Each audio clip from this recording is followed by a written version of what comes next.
సర్వ సృష్టికర్త ఒక్కడే, ఆయన పేరే యెహోవా. దేవుళ్ళ కట్టుకథలు విందాం ఎలా ఉన్నాయో. ప్రపంచంలో అందమైన స్త్రీ ప్రపంచంలో రాక్షస స్త్రీగా మారింది. ఆమె పేరే గ్రీకు దేవత మెడుసా. భూమి మీద జీవించిన ఒక అందమైన రాక్షస స్త్రీ, సముద్రపు దేవత యొక్క కుమార్తె.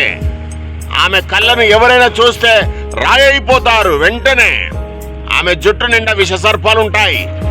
ఆమెను చంపాలని కొన్ని లక్షల మంది జనులు, రాజులు కూడా ప్రయత్నం చేశారు, విఫలమైంది. ఆమెకు మరి ఒక దేవత ఎతినా ఆరాధ్య దైవంగా ఉంది. ఒకానొక సమయంలో సముద్రపు దేవుడు వసిడాన్ మెడుసాను ప్రేమించి ఎతినా గుడిలో ఆమెతో శయనించాడు.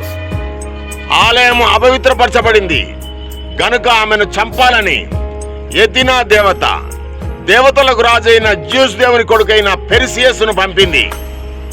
పెర్సియస్ అనే దేవుడు తన తలను కోశాడు కత్తితో.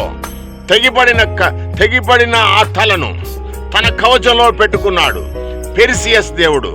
వీటన్నిటిని వింటే ఇవన్నీ కట్టుకథలే కదా, కల్పించుకున్న కట్టుకథల దేవుళ్ళే కదా అని అర్థమవుతుంది కదా. ఎందుకు నమ్ముచున్నారు?